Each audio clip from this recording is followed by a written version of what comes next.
मरकुस 17 में लिखा है, यीशु ने यह सुनकर उनसे कहा, भले चंगों को वैद्य की आवश्यकता नहीं, परंतु बीमारों को है।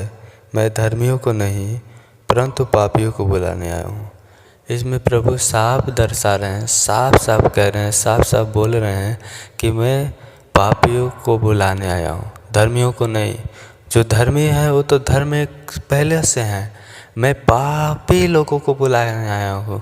जैसे जो पाप में हैं, पाप में जीवन बिता रहे हैं, उनको मैं बचाने आया हूँ, उन्हें मैं छुड़ाने आया हूँ।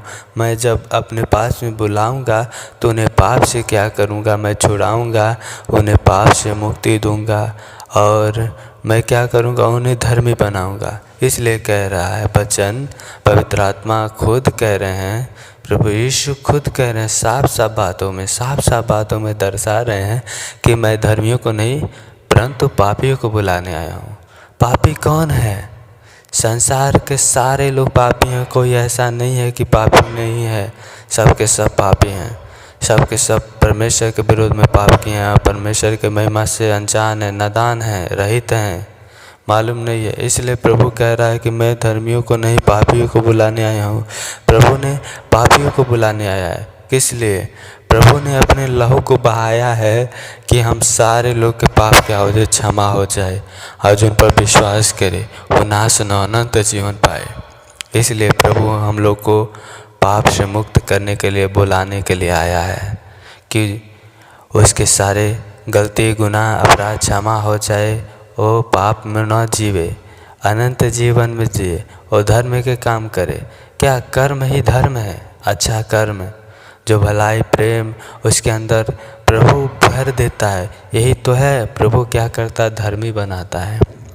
जो बुराई होता है, जो उसके अंदर गलत विचार होता है, जो पाप होता है, जो अपराध होता है, जो कुकर्म के काम करते हैं, जो व्यभिचार में जीवन बिताते हैं, सारे चीज़ों से प्रभु कह रहा है कि मैं क्या करने आया हूँ? छुड़ाने आया हूँ, बचाने आया हूँ। यही तो है सब पाप।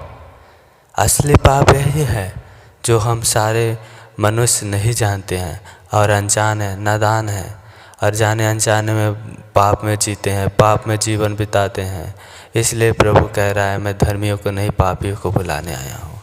तो प्रभु ने इसीलिए आया स्वर्ग से धरती पर और हम लोगों के लिए मारा गया, गाड़ा गया, तीसरे दिन चिंता हुआ, फिर जीवित होकर 40 दिन धरती पर रह के फिर सुसमाचार प्रचार किया, महिमा प्रकट किया, फिर उसके बाद जिंदा स्वर्ग में चला गया। प्रभु आज भी जिंदा है ताकि उसके लहू बहाने से, उसके कोड़े खाने से, वो भी 39 कोड़े के लगे हुए और उसके सिर पर कांटों का ताज ठोके जाने से, उसके हाथे पैरों में कील ठोके जाने से, उसके सिर पर भाला खाने से और जो दर्दों को सहा, दुखों को सहा, पीड़ाओं को सहा, टांडव जुल्मों को, व्यभिचारों को सहा, निंदाओं को सहा, झूठा दोष लगाया गया, झूठा उस पर आरोप लगाया गया, उस पर टांडव किए, जुल्म किए, सताए, फिर भी प्रभु ने हम लोगों के लिए सहा कि ताकि वो हम ही लोगों के लिए आया है, ताकि हम लोग के लिए वो सहता गया, ताकि हम लोग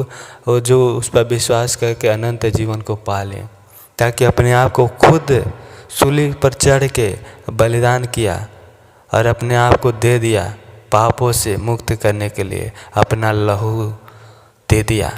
वो पवित्र लहू पापों का दाम चुकाने के लिए दिया ताकि हम पापों से क्या हो जाए, मुक्त हो जाएं। पवित्र लहू दिया, हम लोगों को खरीद लिया है अपने पवित्र लहू से, बेजान वस्तु से नहीं, अपने पवित्र वस्तु से खरीदा है। पवित्र वस्तु क्या है? पवित्र लहू, पवित्र कीमती लहू से हम लोग को छुड़ा लिया है, मोल लिया है प्रभु जी, हम लोग को बचा लिया है। इसलिए कह रहा है कि मैं धर्मियों को नहीं पापियों को बुलाने आया हूँ। ये अवश्य है कि भले चंगों को बहुत की आवश्यकता नहीं, परंतु बीमारों के हैं।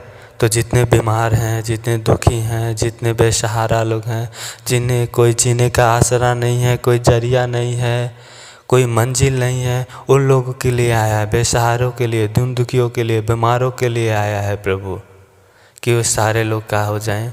आज़ाद हो जाएं, सारे लोग चंगे हो जाएं, अच्छे रास्ते पर चलें और अनंत जीवन को पालें।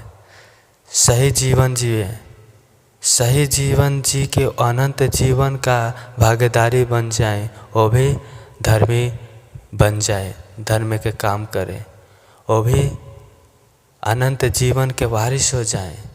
जिससे परमेश्वर प्रेम करता है उसे धर्मी बनाता है। इसलिए पवित्र आत्मा जो है आया है, प्रभु यीशु जो है हम लोगों को पापों के दाम को चुका के हम लोग को बचाया है। विश्वास करें, सच में वो सच्चा जिंदा खुदा है और जीवित है। इस समय भी है, पहले भी वही था, इस समय भी है, आगे भी वही रहेगा। यहोवा परमेश्वर कभी बदलता नहीं, यहोवा परमेश्वर कभी मरता नहीं। यहोवा परमेश्वर एक ही है, पूरे ब्रह्मांड पूरे सृष्टि का रचने वाला, स्वर्ग और पृथ्वी का सारा अधिकार उसके पास है और पूरे ब्रह्मांड के वो मालिक है, पूरे सृष्टि के लोगों का वो मालिक है, सारे लोगों का वो पिता है। हम लोग उसके पुत्र हैं, इसलिए अपने बेटों को बचाने के लिए आया है, पाप से छुड़ाने के लिए आया है।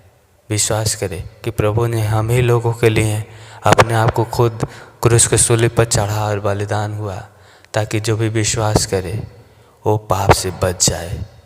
आमीन।